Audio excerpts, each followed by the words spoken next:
Yeah,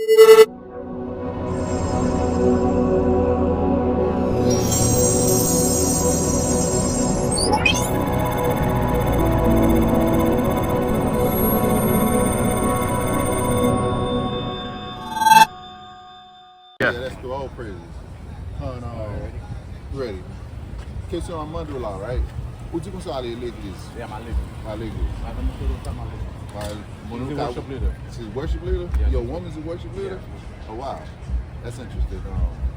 And I go to church too. I try to go every Sunday. Trying to go every Sunday? Yeah. Okay. We could attack that a little bit, but I got a question for you, right? Because you're supposed to aller à l'église. Yeah. So, question besoin là. Est-ce qu'on aime bon Dieu? En Bible. Qui Jean ou li Bible dit, right? Yeah, let me get on. Dans Bible là, l'on lit Bible là, qui Jean ou doit aimer bon Dieu? Bon Dieu dit pour aimer. Qui Jean bon Dieu dit pour moi-même?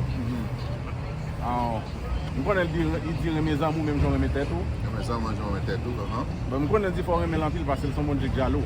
Bon exemple. Like qui Jean t'a dit aimer bon Dieu? Si vous remettre on dit presque même j'avais tête on dit. Même j'avais tête. Bon, il dit pas remettre l'autre bon Dieu qui est lui-même parce qu'il jaloux. I like that. Moi même ça fait. Ou get madame ou right? Qui Jean mou pe madame ou aimer lui? Oh, you know, fait tout, moi je me fais le fâcher, fait qu'elle est content. Fait content. Yeah. Like qui s'en Et fait. puis me respecte elle.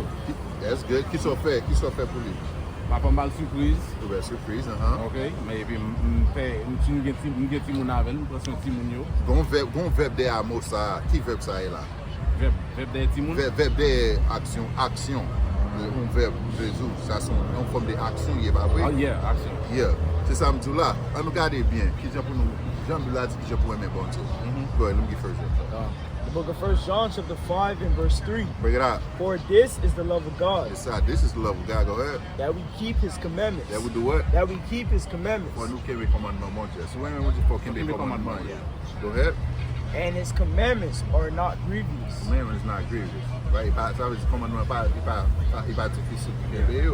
Right? Qui you le commandement au Kembe Canala? Pas voler. Pas voler. That's a good one. Adulte. That's a good one. Pas bay menti. Pas bay menti. I like that one. Pas tuer moun. Pas tuer moun. That's a good one. Yeah. Pourquoi c'est 10 commandements bien, right? Il y a plus que 10 commandements. Il y a plus que 10, but on peut 10 dans l'exemple. L'exemple, on peut plus que 10, right? Parce que dans le commandement, est-ce qu'on mange cochon? Manger cochon? Sometimes. Yeah, sometimes. Sometimes we do mange, okay. Yeah. But what was I on this commandment? But let me get Leviticus 11 and 7. Right? Il dit pas manger des sucres. Exactly. Il pas de manger même. Go ahead.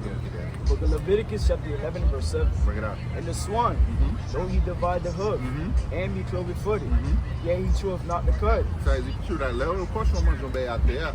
Parce que bon, les cochons sont filtrés. Ils nettoient terre, cochon excellent. Right? Cochon pas un filtre sur l'enfant et puis il remonte manger, aller manger. So les manger, il pas même si cochon passe même, il pas une right? Go ahead. He is unclean to you. Is what? He is unclean to you. Go ahead. Of their flesh shall you not eat. Pas de manger, go ahead. And their carcass shall you not touch. Même là où on est dans le supermarket là. Où on est dans le supermarket là, vous pouvez les faire, on va même le manger because il pas propre pour manger. Go ahead. They are unclean to you. These shall ye eat of all that are in the waters. Whatsoever have fins and scales in the waters. I'm sorry.